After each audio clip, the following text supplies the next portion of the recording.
healthy relationship, our ability to form healthy relationships. And in my 24 plus years as a family therapist, the first thing I do with clients, especially with couples, is get a pretty extensive background on their family of origin, their experiences growing up. I ask them about how their parents' relationship went. Did they have a good relationship? Did the children feel safe in those homes? Did they feel they had good examples growing up on how healthy relationships develop, and especially a healthy marriage relationship? So I spent a lot of time focusing on this and trying to better understand all the contributing factors that impact the quality of our relationships with others, especially in adulthood and especially within our families. So that's kind of where the focus has been for me.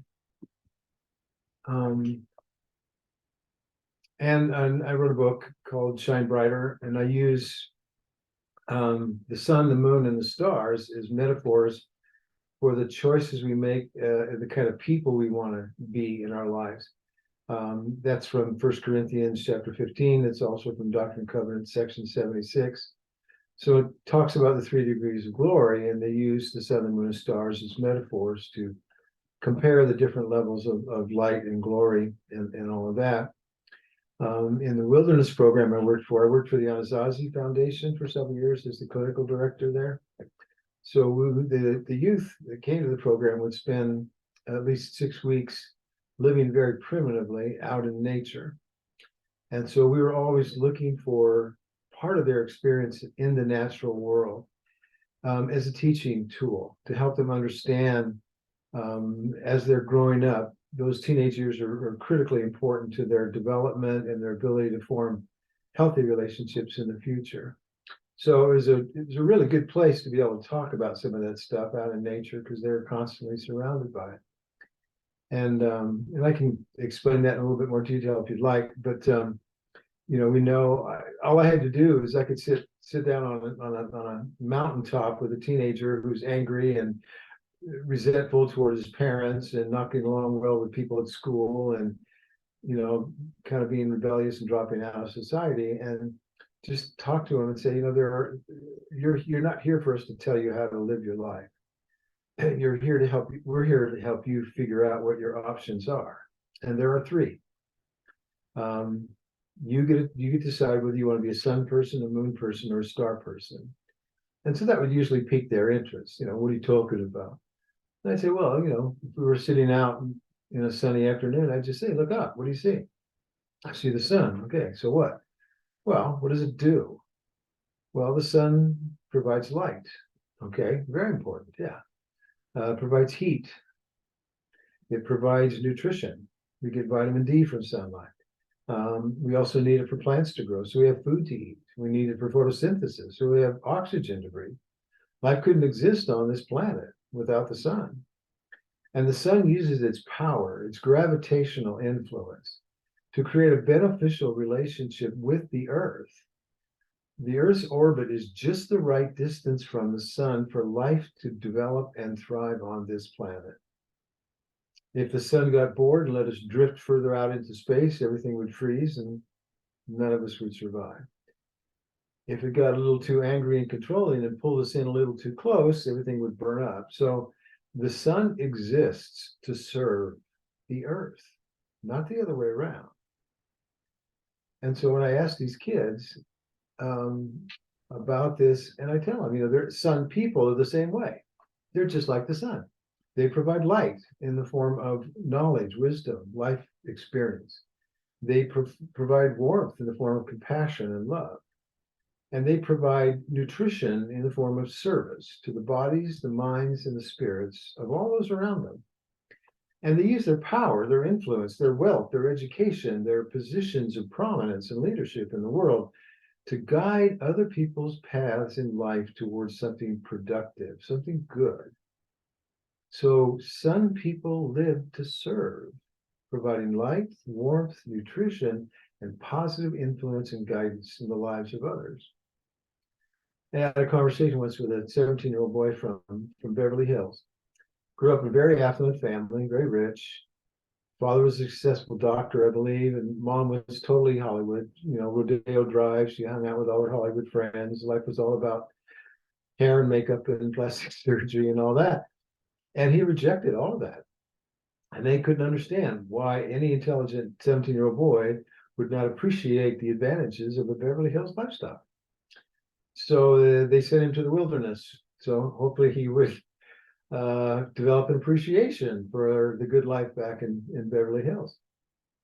But he wasn't buying any of that. And I wasn't about to challenge him on that. I wasn't. And I said, have you ever met any Sun people? You'd remember them if you met them. And he said, yeah, I have. And I said, well, how do you feel when you're around them? And he said, I feel good. I feel I have value. I'm a person to them. And they treat me that way. I'm not just an entity, an object. And I said, yeah, that's how I feel too. It's when you're around those people, they change your life for the better.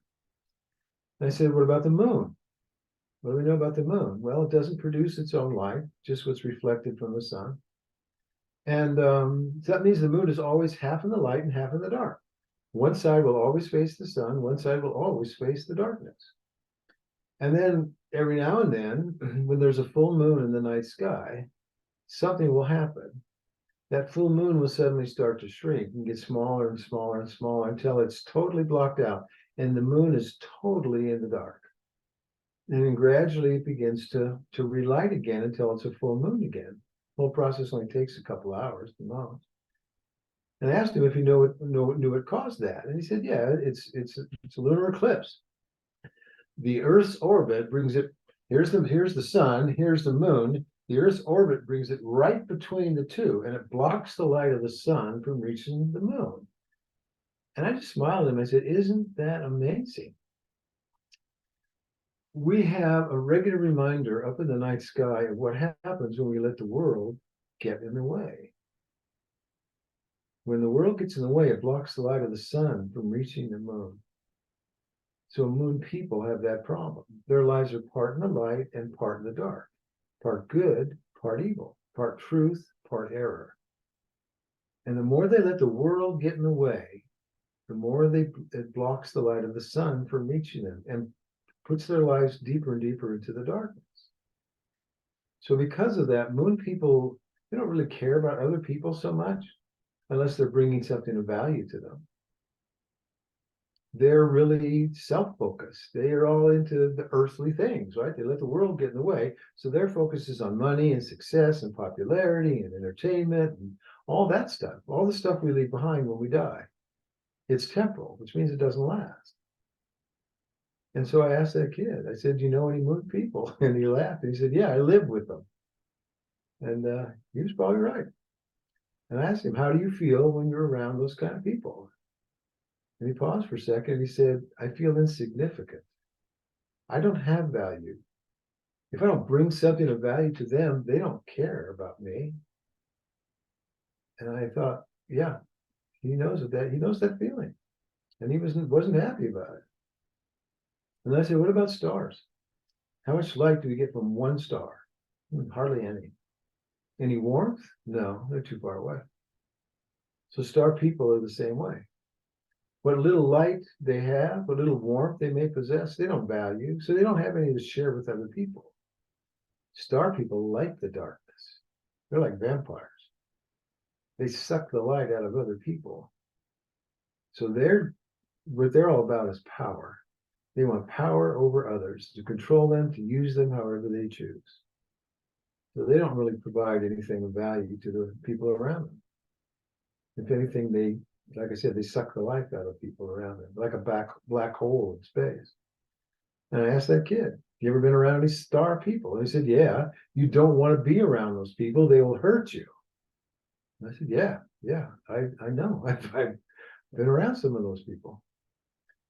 So I just told him, I said, you're not here for me to tell you how to live your life, but those are your options. Your parents can't make that decision for you. I'm not going to make that decision for you. Even God will not make that decision for you. That's something you have to decide, but those are your options. If you want to be a Sun person, look for Sun people. watch them, learn from them.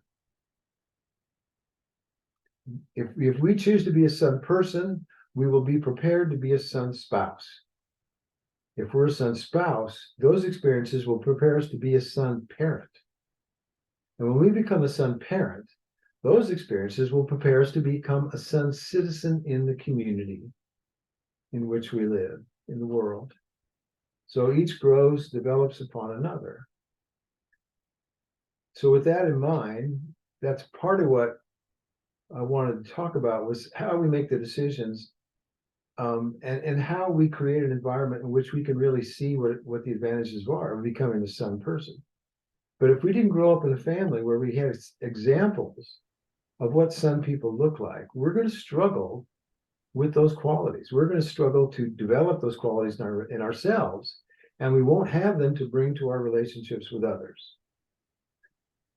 And so that's part of what Erickson was teaching.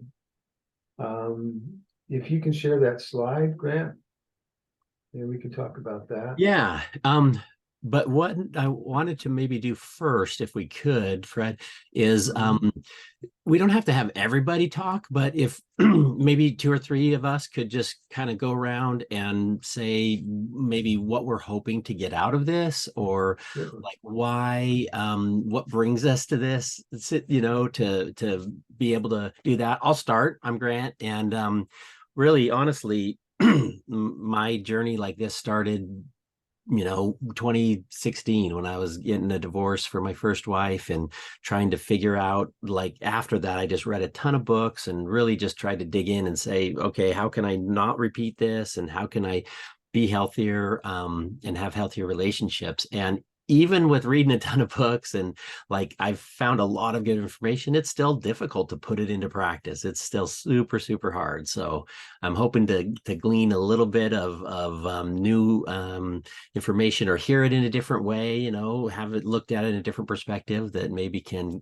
click in my brain that's probably had one too many concussions from high school football. So I'm hoping that I can learn a little bit. So anybody else want to share? Yeah, Christine. So I'll share.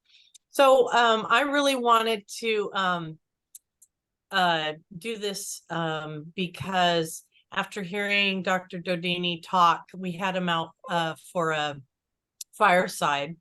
He's a friend of Arthur Jews, who is in charge of the single activities out here, and he had a fireside about relationships. And after hearing some of his principles of relationships, I went, wow, it's true, there are principles about relationships. And that was kind of a new idea for me. I kind of thought it was just like a touchy-feely thing, but there are real steps and principles to follow. So I appreciated that.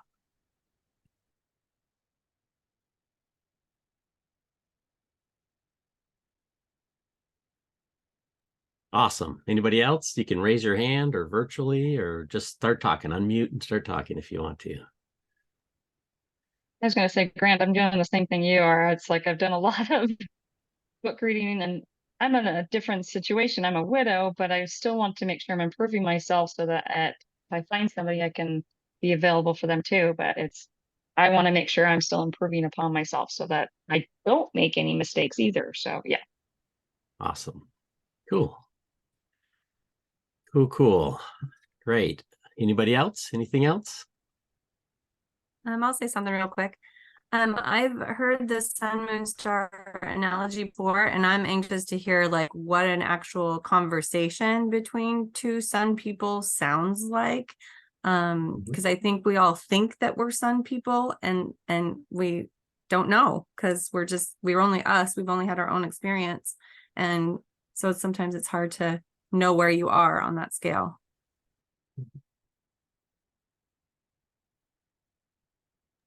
Awesome. Well, hopefully Fred will help us figure that out, and we'll be able to identify that. So, okay. Well, cool. Well, we can still, I just wanted to try and have people know that it's not just a lecture, that this is like interactive, and we're trying to be together, but not like classroom style. So so is this the one you want to see right now? Yeah, in fact, maybe we should start with the house model first. That's Okay. and then they'll apply the Erickson stuff to that, if you have Okay. that. And Yeah, yeah. I'm glad you mentioned that. That Tamara that said about son conversations. I can honestly say I've met a lot of son people who were not really prepared for good relationships because they didn't learn what the steps are to that. To be a son person is one thing. To recognize son qualities in others is very different. And there are a lot of really good people in the world who have grown up with less than favorable examples in their homes growing up, in early relationships, sometimes dating relationships. Sometimes we have a tendency, some people are generally optimistic people. They tend to trust others. That can be a problem. If we're not paying attention, we can overlook some moon or star qualities in people. And sometimes we dismiss them because we believe that somehow they'll change. That's not a good way to approach relationships, and I'll explain that more in detail as we go along. So the house model is something I use to help people kind of diagnose the quality of their relationships with people and how healthy relationships develop in a kind of sequential process, step by step. So I use the house beginning with the front gate. Front gate relationships are just with casual acquaintances. These are people who live out on the sidewalk of your life, so to speak. You're on the other side of the fence. You're on your property, right? So these people come and go. You have brief interactions. You don't know much about them. They don't know much about you. So there's a low level of vulnerability in those relationships because you're not spending a lot of time and you're not sharing a lot of personal information with them. And for the same reason, there's a low level of intimacy and trust.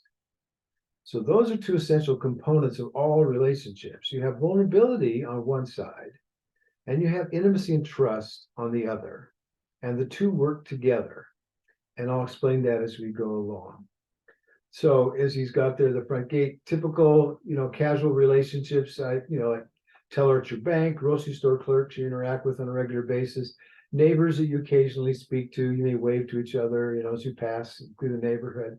So again, you don't know about each other, that much about each other, but someone will come along typically on the sidewalk of your life and you'll meet them and they'll stand out. It could be a physical attraction. It could be you like their personality. Maybe you have similar interests or hobbies. Maybe you share a very similar value system. So that makes that person seem more attractive. So the next step is, okay, if I'd like to create an opportunity to get to know that person better, I have to start with that first part of that equation. I have to increase my vulnerability a little bit to create an opportunity to see if this relationship will also achieve higher levels of intimacy and trust. So that's the step-by-step process. Increase vulnerability a little bit and check to see whether this person is a trustworthy person that I can connect with. So the metaphor is, I increase my vulnerability, I open the front gate and invite that person from the sidewalk onto the front porch. We're not going to run into the house yet. We're not crazy here. We're just going to start to get better acquainted. And that's what front porches were invented for. They were a safe place between inside the house and the street, where people could come out of their home and greet a stranger and get acquainted by talking on the front porch. It had a very important role years ago in the courtship process. If you folks had met somebody at a barn dance back in the 1800s, you would not have sent them a text message to say, hey, you're hot, let's meet at the bar kind of thing. I mean, that's not the way it was done. You would approach that person, a guy would approach the girl's parents and ask for permission to come courting. And he would be invited to come to the house and you would sit on the front porch and you would have a supervised conversation. My wife has a good friend from Guatemala, and she said in Guatemala, first dates look like this. The boy travels to the girl's house and stands on the other side of the street. She will come out of her house and stand on her side of the street, and they'll have a conversation with each other across the street. A great idea. If I'd known that with our 7 daughters, I would have approached their dating process much better. But we don't have any of that kind of structure in our culture anymore. So young people today have no idea how to go about this in a healthy way. And that has a lot to do with why these relationships are not going well either for them. So that's what the front porch represents. It's when you're just starting a new dating relationship, that's typical front porch. Acquaintances that you may have known for a while, and you're in the process of getting to know better. Some coworkers, you spend a lot of time with coworkers, but most people would agree it's not a good idea to share a lot of personal, vulnerable information with coworkers because you don't know how that information might be used. And I can give you 2 examples of that. I've had 2 clients over the years whose absolute best friend was a coworker who eventually set them up to get fired. Why? Because things changed at work. It's already a competitive environment. One of my clients, she had left for maternity leave, and her best friend, they were both in the same department for years, so there was no competition. Well, her friend got promoted to a position above her while she was gone on maternity leave, and that friend realized that the woman who was my client, who was on maternity leave, knew some pretty sketchy stuff about her because they'd shared way too much personal information. And so she transferred her friend to another department while she was gone on maternity leave, expecting that she would probably fail. And sure enough, she did. So boundaries are important, and I'll explain more about why that is the case. So the front porch level boundary, we don't have it on the picture, but I usually draw dots, like from the front gate up the walkway to the front porch. Each dot represents an interaction. So with each interaction, we're sharing a little more information. We're getting better acquainted with people, right? So you'll learn enough for some of the people you invite to the front porch. You'll learn enough to decide from those interactions that, maybe there's not much here. Maybe this person, maybe we don't share that much in common. Or maybe they're into some stuff you disagree with. Okay, now you know. You increased your vulnerability enough to get a little better acquainted with that person. And in that process, if you've got enough information to make a decision, we are constantly evaluating our relationships with other people based on those interactions. If things go well, intimacy and trust goes up, and we're willing to be more open and more vulnerable. If things don't go well, we may have to decide to back away, be a little more guarded, a little more consistent in enforcing those boundaries. But some of the people you invite to the front porch, with each of those interactions, hey, the more time you spend together, the more you like each other. You're just learning more about each other, and you have more in common. And you recognize qualities in their personality and traits and things that come up just through observation, through little conversations and interactions. You learn more about those people if you're staying observant. And you have to be Sherlock Holmes when it comes to relationships. You got to pay very close attention to what you're picking up from those people, from those interactions with them. Doesn't mean you have to be paranoid. It just means you have to be observant. Okay, so for those people, making it to the front porch is, hey, this has potential for something well beyond that. Okay, so we go back to the same formula. We increase our vulnerability a little bit more. And the metaphor is we open the front door and we invite that person inside the house. Typically, the living room is where we greet guests for the first time. And hey, Fred, can we do this? Would you mind if, just because we want to make sure that we get to the other portion that we talked about, the Erikson stages of development. And so do you mind if we just focus on like these beginning stages, and then we'll go through the rest of the house analogy on next meeting. And but I think it would be really good in this forum to like zoom in a little bit on, the difference between moving somebody between the front porch and the or the gate and the front porch. You know what I'm saying? Okay. Well, I want to at least get up to the kitchen level, because that has that is very relevant to the Ericksonian. Okay, let's phases do of it. development. Okay. All right. No problem. So yeah, I'll get back I'll on move there. along a little quicker. Let's do them all. Okay, well, we can. I'll speed it up a little bit. So like I said, so the living room represents a place where we're meeting guests. It increases our vulnerability because the person's inside our house. So the living room is the place we keep it clean. We want to make a good impression. Why? Because the vulnerability level has gone up. We put it near the front door, so we only have to clean one room. We don't expect strangers to be walking through the whole house, right? And the other reason is if things don't go well, if that conversation kind of goes south, we don't want to have to go very far to get that person back out of the door. So with each step, we're increasing vulnerability, but we're not being stupid about it. We hedge our bets. We create a situation where if things don't go well, we've got a way to back away from that situation. So, and it can, like I said, it can go either way. If you're invited to someone's home for the first time, you might walk into the living room and be really impressed. It's very clean and you like their taste in furniture and they've got a bookshelf full of great books and you've read a lot of the same books and you're into, let's say Dutch art and they have a Van Gogh print on the wall.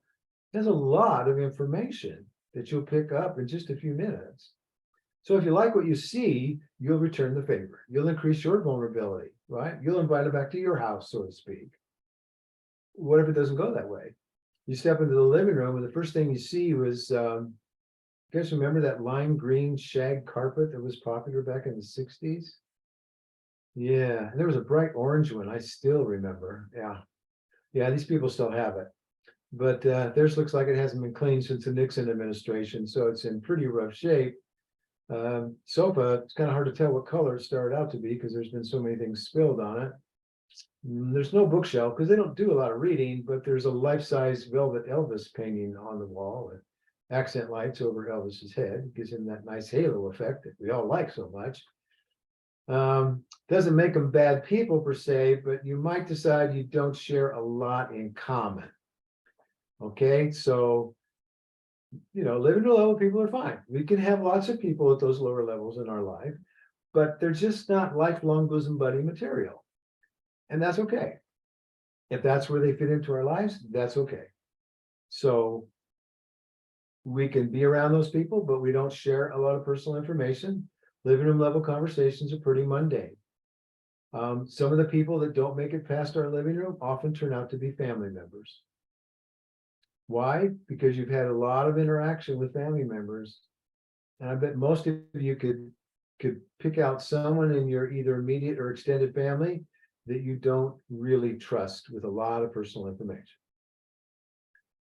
Except it could be somebody in your own home. And our home is where we first learn this whole concept of boundaries. And then we go to school and we learn the same thing. Who can I trust? How much information is appropriate for that person? Okay. So, like I said, living room level conversations are still pretty mundane, but that's not true of the kitchen. And the distance from one side of the house to the other is the biggest distances between the living room and the kitchen. Why? Because that involves a lot of interactions.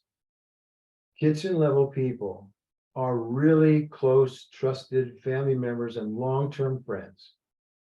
People you have spent the time with to really get to know at a personal level.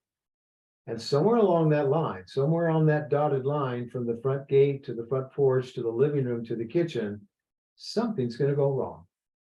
There's going to be a disagreement. There's going to be a falling out. Kitchen level family and friends will always look for ways to resolve those kinds of problems in a way that strengthens the relationship.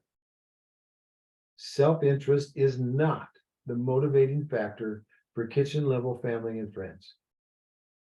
They care about you and you care about them. You have each other's back. High level of vulnerability because of what you know about each other, but an equally high level of intimacy and trust because you have demonstrated your loyalty and your commitment to the relationship repeatedly over time. And that's the secret to all of this, is you can't have one without the other. You cannot have a relationship with high levels of intimacy and trust unless you can tolerate the high levels of vulnerability it takes to create them. And therein lies the problem for a lot of people. The highest level of vulnerability and the highest levels of intimacy and trust are represented by the bedroom. That's a place that's reserved for spouses. Why? Because married couples have experiences together that you do not have with your children, your parents, your siblings, or your best friends. Yes, there's a sexual connotation in the bedroom. That's also part of what makes the marriage relationship unique and special. And to create and maintain a bedroom level relationship requires two things: walls and windows. Walls to protect it. Walls that allow the right person inside and keep everybody else outside. You do not need to share bedroom level information with lower level relationships. Now, that does not apply if there's violence and addiction and a bunch of bad stuff happening, because that's not a bedroom level relationship to begin with. And if that's going on in a marriage, yes, you absolutely need to seek outside help. Windows, because you have to be able to see deeply and transparently into each other's lives. There's no need for secrecy at the bedroom level. That would be an obstacle to creating those high levels of intimacy and trust. If we have not had good examples of kitchen and bedroom level relationships growing up, we are not going to understand that the rules are different at each level in the house. When you first meet and start dating someone, have any of you ever been asked that you had to report 24/7 your whereabouts and what you were doing after your first date with somebody? Hope not, because that's totally inappropriate at the front gate level, front porch level, I should say. And would you have the right to ask your dating partner what their personal banking information is and what the passwords are on their computer? Of course not. That would be a high level of vulnerability and a low level of trust. That's not what you want. You want the vulnerability to be the same as the levels of intimacy and trust. So if you're too open, if you're too sharing, if you're too vulnerable, too early on in a relationship, you put yourself at risk. It takes time to develop those higher levels of intimacy and trust. And we have to understand how those boundaries work and why they're so important. And I think a lot of people make the mistake of trusting too quickly before they get to really know the personality and the character of the person. And that only comes with lots of interactions. I was asked several times, well, how many months do I need to date someone before I should make a decision about marrying them? And I said, throw away your calendar. The calendar has absolutely nothing to do with this. You could date someone once a month for 12 months and still not know anything about them. It's about a diversity of interactions where you get to observe and learn what that person's like in lots of different settings and lots of different situations. How do they respond when they're under stress? How do they respond when they're inconvenienced? Or the waitress gets the order wrong at the restaurant? You pay very close attention to how that person responds in everyday situations. And those interactions should not be just dinner and a movie. You want to do things together that are not always comfortable, that are not always fun. If you want to see how they react under stress, go camping. Go help clean out somebody's flooded basement. Go help build a Habitat for Humanity house together. Go do uncomfortable service and see how they respond. And watch closely. There are a lot of people who are very good at faking it for a while. So one interaction is not going to be enough to make any kind of real assessment of what a person's character is like in those situations. That's why it takes time, and it takes a lot of variety, lots of different interactions before you're really going to be in a position to know if someone's even capable of a kitchen or a bedroom level relationship. If you had good examples growing up, if you fit in well with your families, if you got along well with your siblings, if your parents had a good relationship, if you had good friends at school, if you felt safe there, if you weren't bullied, okay, you're going to have some pretty good examples of what kitchen and bedroom level relationships look like. And you'll be prepared, if you grow up in that environment, to create and maintain a kitchen and bedroom level relationship of your own. But that's not what always happens to people. That's where some of these developmental stages come in. If a kid grows up in a home where they don't feel safe, they don't feel accepted, they're neglected, they're abused, they're mistreated at school, they're bullied, they don't have close friends, they're rejected by their peers, they're going to have real trouble developing all those qualities that are essential to successful adult relationships. They'll try to create kitchen level friendships, but they're not going to know how to go about it in a step-by-step gradual process. They'll try, typically they try too hard and they try to move too fast. And when that happens, most of the time they get hurt. And some people, if they get hurt enough, they just stop trying. They just move into the living room full time. Why? It's safer there. There's a lower level of vulnerability. But by definition, that means it produces a lower level of intimacy and trust. There are a lot of people who are refugees in the living room for one reason or another. They've been hurt enough times in their relationships, or they didn't learn how to develop healthy ones in the first place, and so they're guarded. They keep their walls up. They can't be vulnerable because it's too scary, because they've been hurt in the past when they did. And so they're more likely to find someone who's just as wounded as they are. Someone who also doesn't know how to create a higher level relationship. And that's, to some degree, the definition of a codependent relationship. It's two people who are not fully healthy individuals on their own. And so they'll typically find someone else to lean on. Sometimes those relationships work out okay, but it's really hard for people in that situation to meet each other high level kitchen and bedroom level emotional needs if they don't know how to handle the vulnerability that it takes to create them. And other people in those kinds of relationships, they can become very controlling and abusive. Other people make the opposite mistake. They want a kitchen level relationship with friends so much, and a bedroom level relationship as well, so they skip steps. They'll meet someone at the front gate and take them right to the kitchen.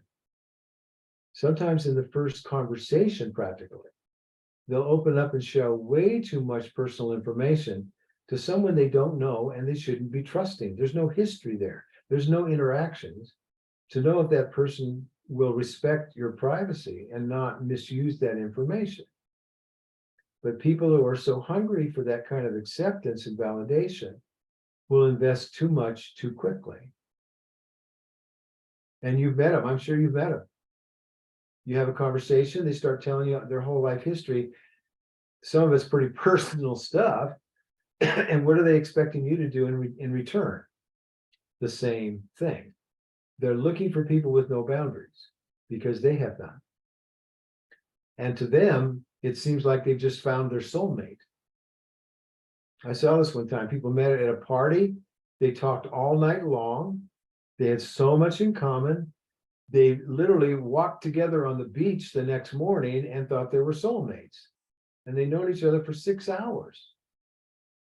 No, that's not a kitchen level friendship. It's a fantasy. And those relationships rarely work because the expectations are so high, but there's no foundation. There's no history. There's no interaction. There's no problem solving. There's no negotiation. There's no collaboration. There's no compromising and sacrificing for one another. That's what kitchen level friends do. That kind of relationship takes time to develop. And just because someone's a member of the church does not mean they have those qualities.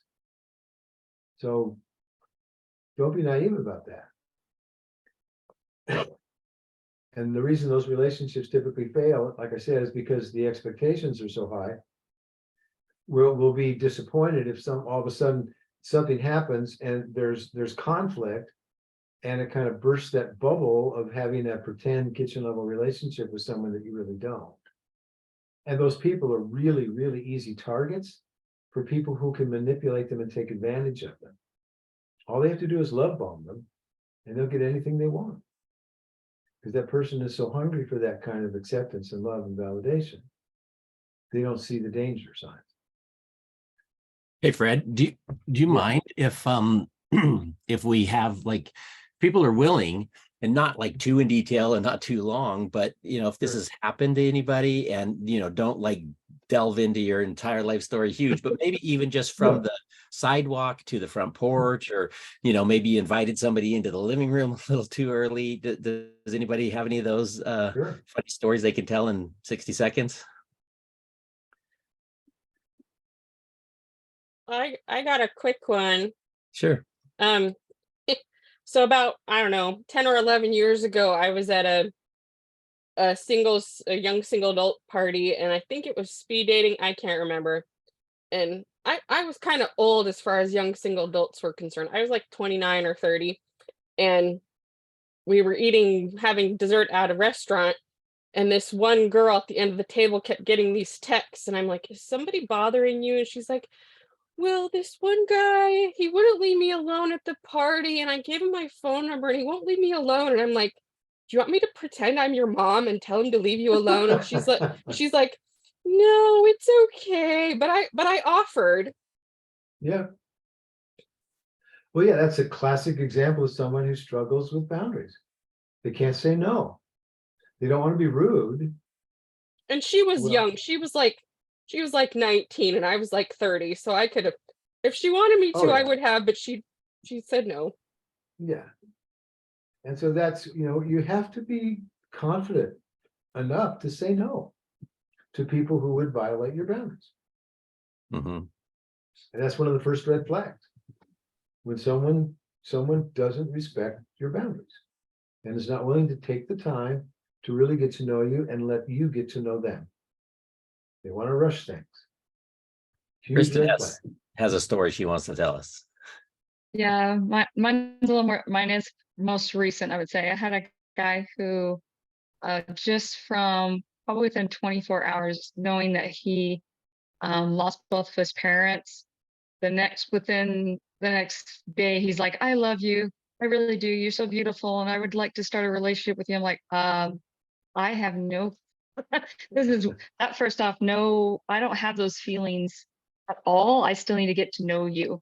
But Yeah. I got a sense just the fact that he had lost both of his parents within the last 2 years, that he was still emotionally somewhere along. And I'm like, no, you're not ready for any of Yeah. this, buddy.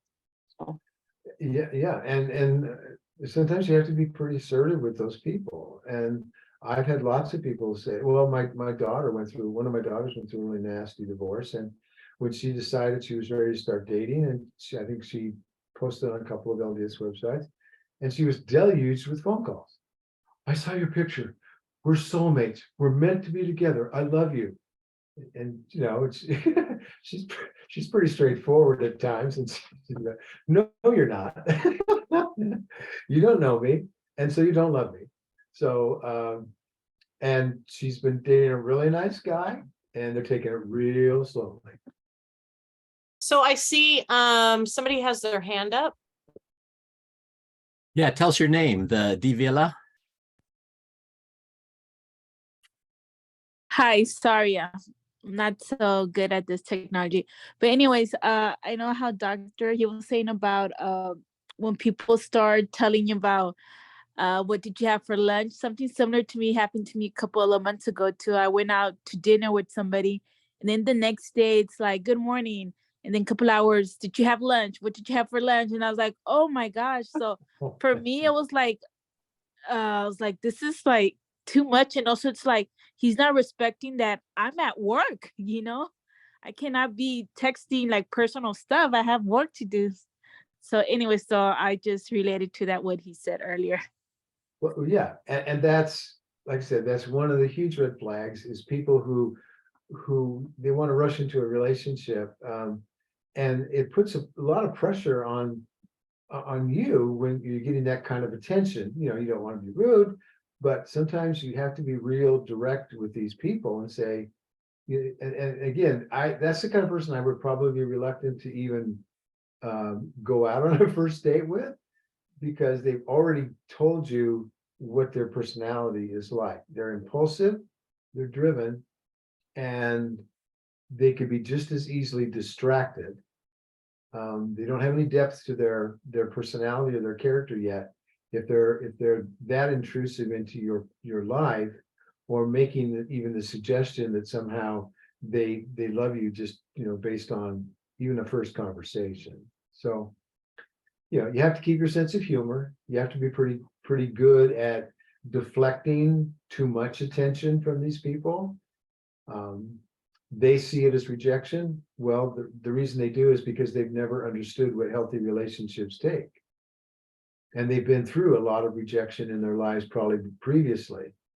So they don't have the wherewithal to take the time to really get to know people in a gradual, step-by-step kind of process. And it's sad. I feel very much compassion for these people, but that doesn't make them good partners. Right. Hey, Fred. Yes. Can I Oh, talk about a first date I went on? Yeah. So first date with someone, which, and I mean, as far as sports, it was like fabulous talking about sports, that's not personal, but No. basically he kind of invited himself over to like watch every like BYU football game with me at my house. And in my mind, I'm going, yeah, that's not happening. No. I didn't have to say anything, but it's like, you're not even going to have my address, so you won't know in my head. But that was just like a really big, I don't know, red flag for me, just that to kind of insert himself in my life on such a regular basis in the Yes. future, when it was a first date. So Yeah. And that's the challenge these days, is people want to move things along way too quickly. And you have to be confident enough to say, no, that's not going to happen, Yeah. So. And I didn't have to like say, well, no, that's not happening. In my head, I said that, and it's not going to happen because, I've been really lucky. I've been living on a military base, so no one can come just show up at my house. Okay. But I will be moving, but it's like, yeah, there's just people that aren't going to have my address and just be able to show up. Because I think that's something that you have to kind of keep, for later, and just meet for a while at places, just safety wise. yeah. I was talking to my son. He's a psychologist out in Arlington, Virginia, and he's done a lot of work with singles out there. And he had a program called Singular Conversations, where he would get together with singles and just talk about the experience and all that. And he was talking about putting together some kind of a dating website where you wouldn't even be allowed to put your profile up until you had gone through several sessions of therapy and assessment, so that we know you're healthy enough and capable of a healthy relationship, so that if people were to go on it, they would at least have a pretty good idea that this person's been very well screened. So that's probably not going to happen, but hey, wouldn't it be great if it did? Hey, Fred, I have two quick stories about this that I just remembered. One was, well, I'll just tell. We've been doing this Zoom meetings like this since the beginning of COVID, and I don't know if it was like 8 months in or so. A guy was friends with one of the girls that came, and he said he was investigating the church, and so she invited him to come to these family home evenings, and he did, and he just. I kind of found out later, but he just started like really aggressively texting like all the women. And it was really interesting to watch, because kind of when I caught a clue, or I had a sense that, wait a second. And so I asked like 5 or 6 women, and all of them he had texted a lot. And the ones that were a little bit more mature, more healthy boundaries, like he figured that out kind of quick and didn't really press. But That's right. The ones that were more naive or newer, or just more permeable boundaries, he would press and press and press and press. And I mean, he was, I think he was like a predator, and really not a good situation. But it is really interesting how like they just test, and it's kind of reminds me of the velociraptors in testing the fences in that show. Jurassic Park. Yeah, right. and that's a very good example. I actually read an article one time They were interviewing a guy who used to go to church dances, and he said he could walk around the room and in 5 minutes he could pick out all the women who had been sexually abused, just by their demeanor, just by the way they carried themselves. And those are the ones he focused on. Wow. And it's a very vulnerable situation. Anytime people start doing that sort of thing, it's a huge red flag. And I've told couples I've worked with, if one of them grew up in a healthy family and they know what a bedroom level relationship requires to create, if they're not paying a close enough attention, a bedroom level person may wind up marrying somebody that's a refugee from the living room. Someone who's not capable of kitchen and bedroom level relationships because they don't know how. They can't handle the vulnerability, but they also don't have the tools to develop high levels of intimacy and trust. And so it creates a tug of war for who's going to have control, whose priorities become the priority, right?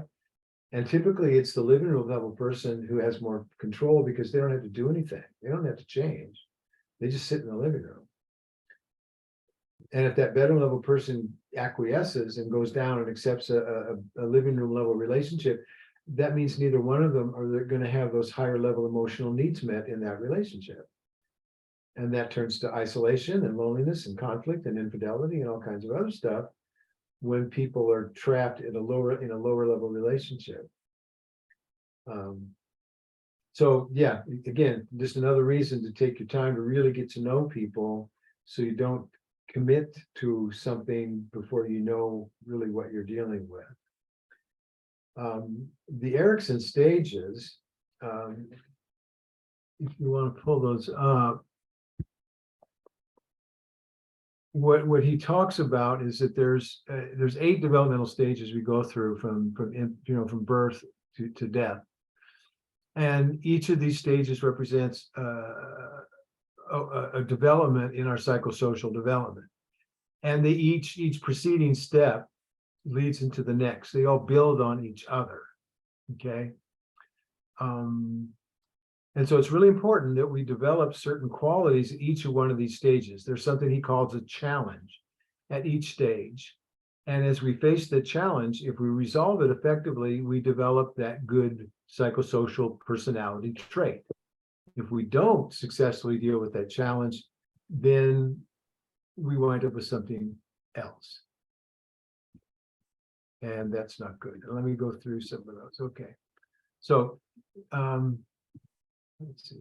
Is this stage any one- better, or is this better or worse? Which one of these do you like? Well, it doesn't show each of the challenges. Okay, so this one's more Okay. growth. Yeah. So stage 1, that's the first stage. That's from birth to 18 months.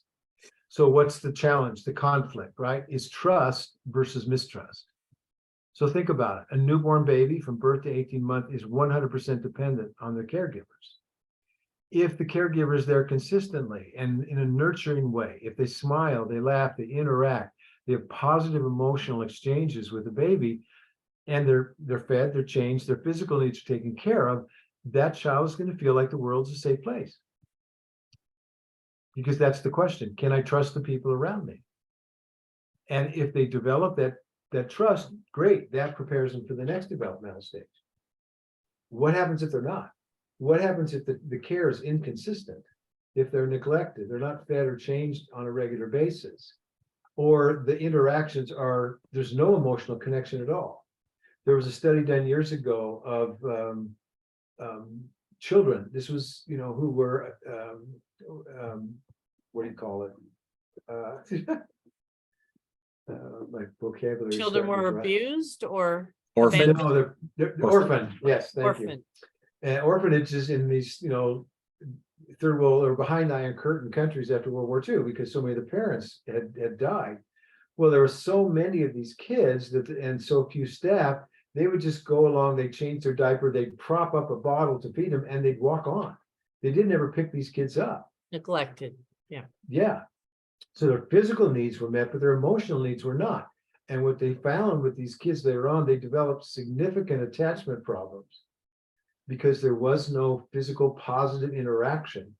We learned that over a decade or more of research. And so now a lot of hospitals in the NICU units, there will be like grandmas who come in and sit in rocking chairs and just rock these babies. Because sometimes they're there for months at a time. Or the parents will come in and do the same thing. But I knew volunteers that used to actually do that. So if I can trust people, I feel safe, I feel confident. A baby that develops mistrust will begin to withdraw within themselves. There's a part of them inside that believes, I can't trust people, therefore I'm not going to expect them. They're just not going to be here. And they lose hope. Okay. So the next stage is, well, again, the trust is believing in caregivers, trusting that the world's a safe place, knowing that their needs will be met, versus mistrust, which is distrusting caregivers, fearing the world, and not feeling that those needs are going to be met in a consistent way. So that leads into the next developmental stages from 18 months to 3 years. So the conflict there is autonomy versus shame and doubt. So if a kid has a healthy first 18 months of life, he feels he can trust, he feels that the world is a safe place, he's going to be a strong, autonomous toddler. He's going to have the terrible twos. He's going to be very assertive about their opinion, and they learn to say no, and they learn to assert themselves. Why?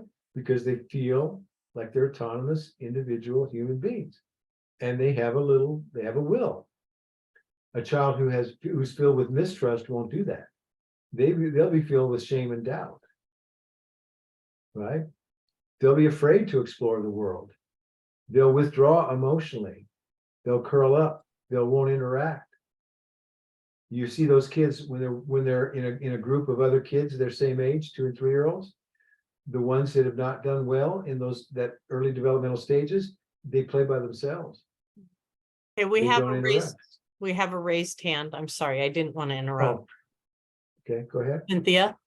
Yeah, I just wanted to know, are all these slides that you're showing, are those in the book, in Dr. Dodini's book? The house model is a little bit different one. That's in the book, but the Erickson stuff is not. No. What we can do is that as we go through, we're kind of developing a lot of these documents, and we'll get you a PDF.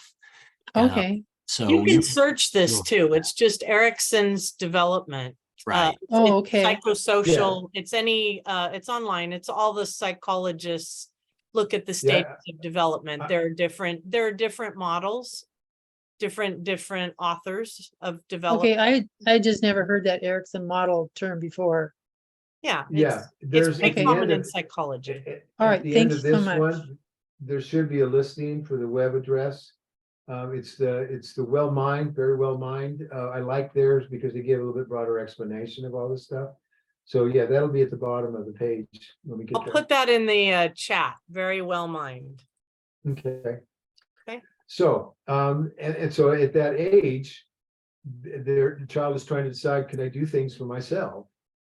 Or am I dependent and reliant on the caregivers? An autonomous child will be one who explores the world. They'll pull everything out of the cupboards. They'll stick things they shouldn't stick into light sockets. They'll put things in their mouth. They'll pet strange animals. They'll do all the things a normal toddler does because they feel that the world is a safe place, and they feel confident about their ability to explore it. They feel that autonomous sense of who they are versus the shame and doubt. And toilet training is one of those really important events that contributes to this sense of control. They develop a will, right? They assert themselves, and they feel very accomplished when they can master toilet training. So all this stuff is important developmentally. Stage 3 is from age 3 to 5. And so the psychosocial issue there is initiative versus guilt. Initiative being you're a self-starter. You can try new things. If you feel a lack of trust, if you feel shame and doubt, what are you going to feel next? You're going to feel guilt. You're not going to know if you're a good person or a bad person because no one's really explained who you are and that you have value. You don't feel autonomous. And so you're not going to demonstrate initiative to try and learn new things. You'll be afraid. You'll be insecure. And again, those kids will isolate. And so we're developing a sense of purpose, of the way we live our lives, right?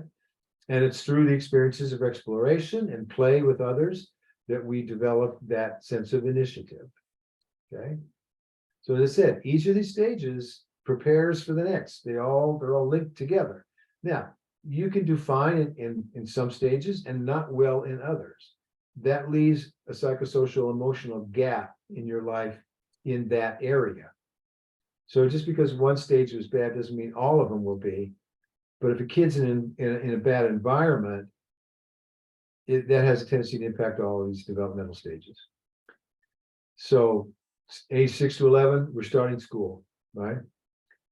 A confident kid who feels initiative, they feel autonomy, they feel trust. When they go to school, they'll want to learn. They get excited about it. Even if they make a mistake, they don't fall apart. And They- isn't Dr. Dodini, isn't it true that like we could be at any one of these stages, right? I mean, not necessarily, if we, we would hit all of them, but we could be at stage 4 or something like that. But something got stuck, right? Oh, as an adult, yeah. There's some aspect of our psychosocial development that wasn't fully resolved. And we may not even consciously know why or what that would look like, how it will impact our personality and our behavior.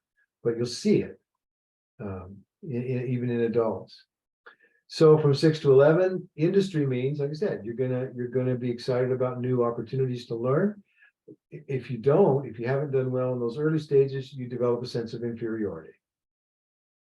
You don't believe that you can do things very well. And failure is devastating for some of these kids.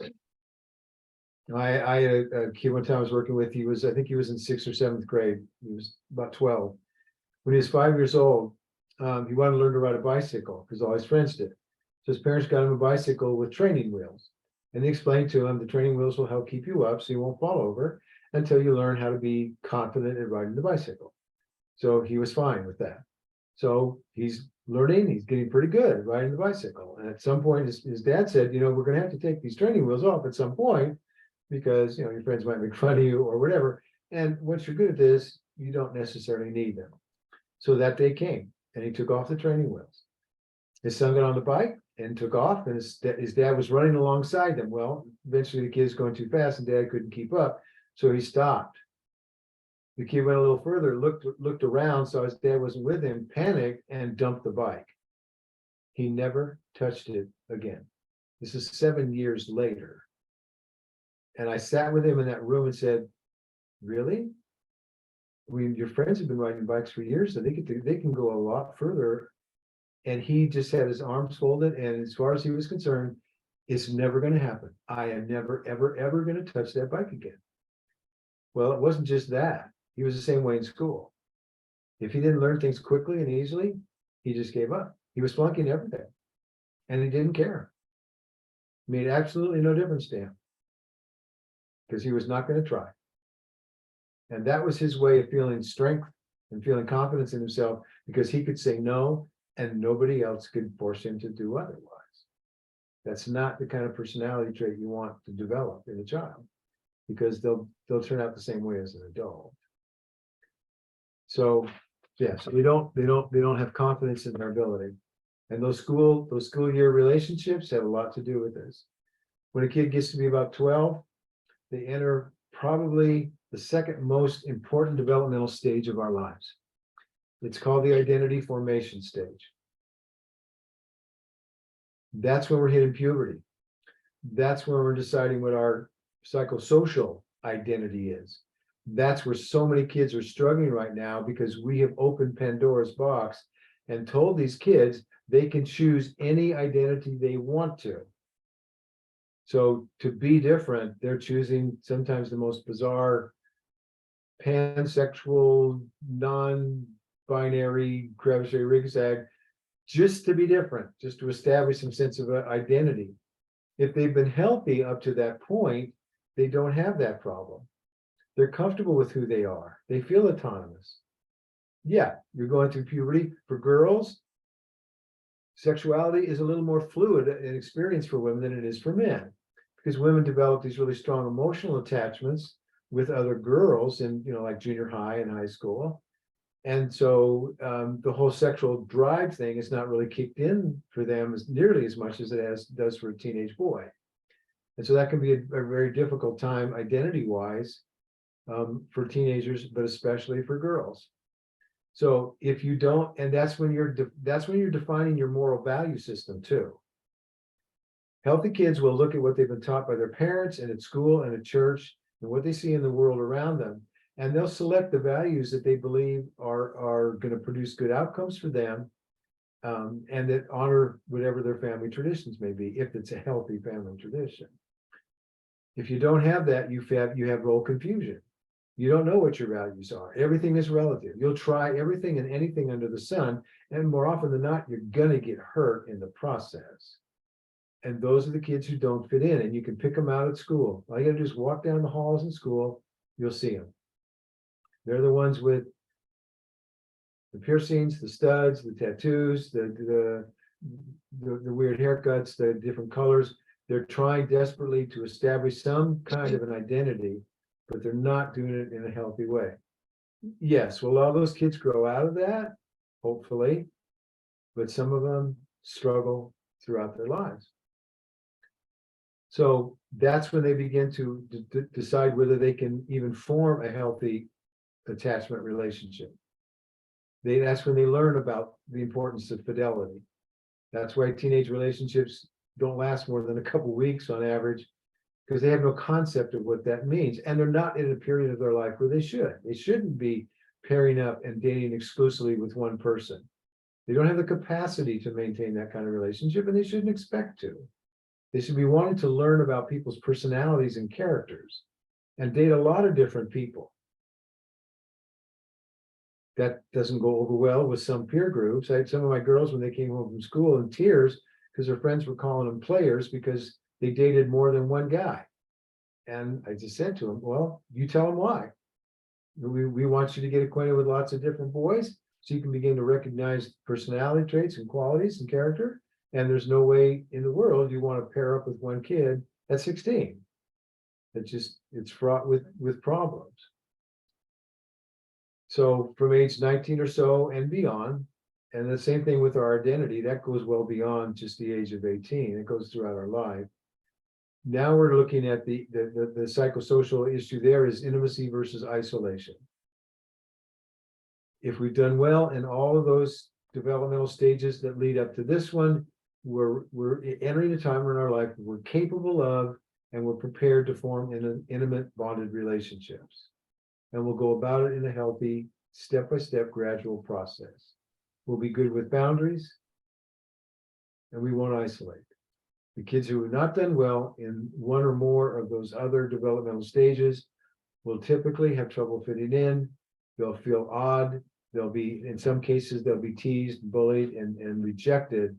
And so they will isolate more and more. And for some of those people right now, they're getting angry about that. There's a group of men called, what is it called? Incels, involuntary celibates. Yeah, they're killing women. When they date them and they refuse to have sex with them, or they don't fall in love with them, they get angry and they hurt them. And there's one guy who posted the murder of his girlfriend on the internet, recorded the whole thing. That is so twisted and so bizarre, but that's kind of where some of this stuff is headed, where you have a reason, you have an excuse now to be angry and blame the world for your problems. And women are becoming the focus of some of that anger, unfortunately. So beyond that, stage 7, that's midlife, generativity versus stagnation. Those are during the years we're raising our family, we're pursuing our careers. Hopefully we're contributing to the welfare of the world around us. And if we succeed well in those relationships and in marriage and parenthood and in our work environment, we feel like we're generating, we're productive, we're positive. If we don't, we feel stagnation. We lose motivation and we feel kind of worthless. And then the last stage is typically from age 65 until death. That's when we go back and we evaluate our life. If we feel we've done well, we feel integrity, we feel wholeness, we feel healthy. If we have not, we feel despair. And that's the major question. Did I leave a meaningful life? So as we look at some of those early developmental stages, you may see in your own life, as you kind of scroll back through some of those memories, you may recognize some time in your lives when things went well or they didn't go well. If you felt things went well and you feel well adjusted in all those areas, great. Feel confident. Feel good about yourself. And be methodical about looking for other people who are just the same, who are also well adjusted, who also respect boundaries, and who also are willing to let things develop in a gradual step-by-step process. So go back to sun, moon, star. Sun people will recognize sun qualities.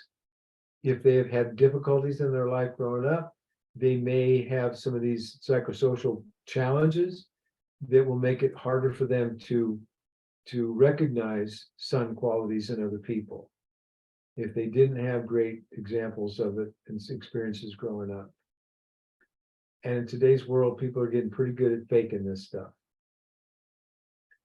So that's why I say take your time and let things develop gradually.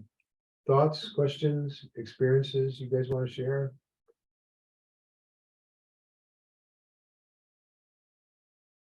I just want to say thank you so much, Dr. Dodini. I really appreciate you going through those stages and explaining them and how they fit into relationships. Yeah, and like I said, if you go to the website and learn more, it kind of fleshes out each of those stages a little bit more, so you can recognize more of the nuances of how we succeed or don't succeed in each of those developmental stages. And I don't want you to feel, like you're damaged goods if there's been some problems in your life. That's not what that's intended for. It's just to recognize that may be an area of vulnerability that needs some attention, so that you can, even as an adult now, you can look at some of those childhood experiences now from an adult perspective, and you can frame them differently. You can't go back and change the experiences, but you can redefine how those experiences affect you and how they define you. I'm a little concerned with a couple of things that you said. One of them being, how we judge others based on maybe their family experiences and things like that. I think that we don't know, what kind of work that person has done, or we can judge on their current actions, but I just don't think judging someone because they're from a broken home or something like that they are some integral part of their development and they're never going to be able to bond or understand someone is really a good way to think. And I feel like from what you were saying, people could interpret it that way. And, Yeah, that's not what I was suggesting. As you take the time to really get to know people, they should be willing at some point in time, not at the front gate, not at the front porch, not necessarily at the living room either. Somewhere between our living room and kitchen is where it's appropriate to start talking about a person's past, their experiences growing up.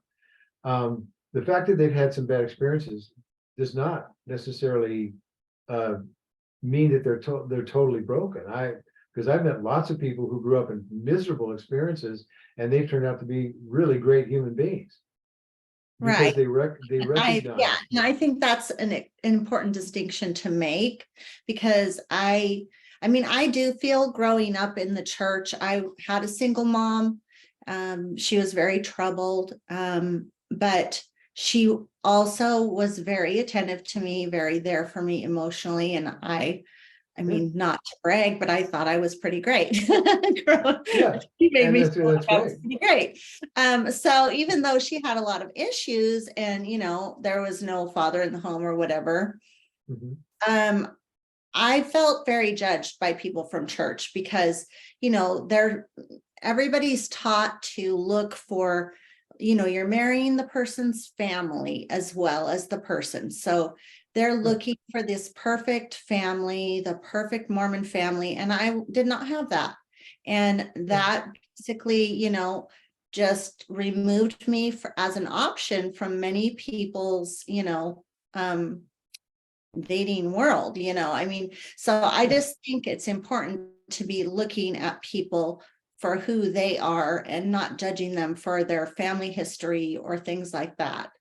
Right, and that's what I'm suggesting is, as you take the time and you have enough interactions, you will learn enough about that person beyond just the experiences of their lives. You're going to get to know their character, how they dealt with those things. Yeah, we've had one of our sons had really tight curly hair, and so he used to get teased about it at school when he was younger. So he would have it. He wanted to cut really short. Well, when he got into high school, my wife told him, girls love curly hair. Let it grow out. You'd be surprised. And so he did. It wasn't an afro, a 3 foot wide afro, but it was full and, went over his ears. And what she said, what happened is exactly what happened. Girls thought it was cute. They always wanted to touch his hair. And he looked much better with a little bit longer curly hair. Well, we moved from Indiana to Arizona, right? And in our ward, there were some families there that were uber conservative, and they refused to let their children play with my son. He was a sophomore in high school, a talented athlete, a really good student, and rock solid testimony of the gospel. They didn't even bother to get to know him. They made a decision based on the length of his hair. And I still remember when he gave his farewell talk at church before he left on his mission. He spent 2 years in Mongolia. Not an easy mission. We had those same people came up to us afterwards in shock because he gave a brilliant, inspiring talk. And they said, we had no idea. And I said, you never got to know him. If you had ever tried, you would have realized he's one of the strongest kids in this ward, in this state, when it comes to the gospel. But you never gave him a chance. So, yeah. So I'm not suggesting you make superficial judgments of anybody. What I'm suggesting is you take the time to really get to know their heart. And that's an Sure. example actually of looking, they probably were the ideal family, but yet I think that their kids wouldn't have progressed in the stages that they needed to, because I think they would have been stifled and had to be perfect. So those are things to kind of look at too, as you get to know somebody a little bit better. Well, Yeah, and some of those kids in those uber conservative families did struggle a whole lot more And- because of that expectation of perfection. Go ahead. Well, Christine. and life isn't black and white. There's Yeah. a ton of gray. And if you just are a black and white, that's how you've been raised, it's really hard to deal with all the gray that happens in life. I think the gray is a distraction, kind of. I think, what he's talking about is like integrity and looking at character. Rather, we get distracted. I get distracted a lot of external stuff, how much money, what their career is, blah, blah, blah. But I think we just get distracted and we just remind ourselves, okay, we're looking at character. We're looking at things that show us character. Yeah, Yeah. I agree. Look at the person that's in front of you and what they're doing and what they're saying and how they're Right. And right, and if you're willing to approach this dating process in a patient way, you're not going to jump to conclusions right away. You're going to let the person, give yourself and the other person time to get comfortable, so you can really get to know each other at a little bit more personal level, and that takes time and it takes lots of interactions. My wife and I taught the Strengthening Marriage course in our stake in Gilbert, Arizona, and we got so much interest from the singles that we modified it a little bit and began teaching it as a Sunday school curriculum. And I remember talking with some of the youth in the singles ward afterwards, and they were, especially the guys, were saying that they felt like first dates were an interrogation. They were asked about their career goals and their education and their financial abilities and, you know, all this sort of stuff. And it was like an interview, and they felt really uncomfortable. Like they weren't even being given a chance to get to know these young women. They were just sizing them up for their income potential. And that's not a good way to approach the dating process, but unfortunately, many people do. So anyway, be patient and don't make quick judgments. Give people time to really get to know them before you make any decision. But what the house model tells us is we're constantly evaluating relationships. Some don't move beyond the front gate or front porch for very good reasons. If you've had enough interactions with somebody to make that assessment, then trust your gut. If there's potential for something more, give yourself time to find out more. You don't want to, you know, speed up this process. And I know, certainly I know as we get older, we don't feel like we have the time to go to, you know, to wait much longer, but it's just, you have to take the time to go about this in the right way and really get to know someone at a deeper level before you make that kind of commitment. Right. So. Hey, Fred, I know that Kristen asked if we'll be talking about how we can fix these things in any of those stages. Yes, just quickly, I know it's getting late. For example, if I know I have a problem with trust, yeah, you can't go back and relive those early life experiences. But what you can do in adulthood is, if you can find a relationship with someone who has demonstrated that they are trustworthy, and it doesn't have to be a romantic relationship. In fact, it's better sometimes if it's not. If it's just a friendship, where that person is consistently there with you, they are willing to work through differences with you. Over time, you can undo some of that damage. There are some programs around the country that work with attachment disordered children who have grown up in those kind of neglectful homes, and they lack the ability to form a healthy bonded emotional attachment relationship. So their behavior can be pretty outlandish at times. They can get really aggressive, even violent sometimes, because they don't control their emotions well. They feel they have this terrible fear of abandonment. So they will get clingy at one moment and they will literally spit in your eye the next. Because the other part of them believes you're not going to stay. So they feel terribly vulnerable because of that fear of abandonment. But then they will push you away because they don't believe you're going to stay anyway. So you have to find someone who will stay, even in the face of these people's ups and downs emotionally. Over time, those kinds of relationships can help people heal, even from a neglectful childhood. But Awesome. It takes time. And I think that what might help answer Kristen's question is that this isn't a one-time meeting tonight. So we're going to be doing this the first Monday of every month for the next 20 years. No, I'm just joking. No, until we're all healthy. We're going to do it at Carol's house. There you go. So yes, we can go through each of those developmental stages. Good luck with that. I'm not giving you my address. We know it's on a military base, and there's only how many military bases? I won't be there. I'm moving Saturday from the military base. So. Oh, okay. To the lake. Going to the lake.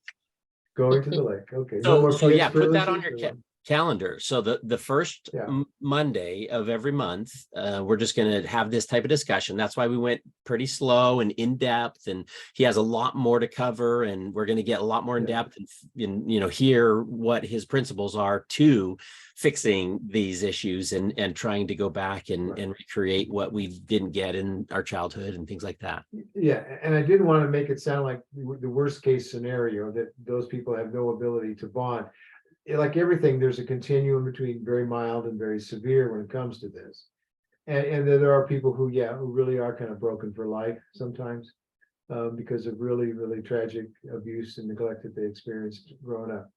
But there are a lot of us that we may not have had the perfect childhood, but it doesn't mean that we're scarred for life necessarily. You just have to learn how to approach those deficits and turn them into strengths. Yeah.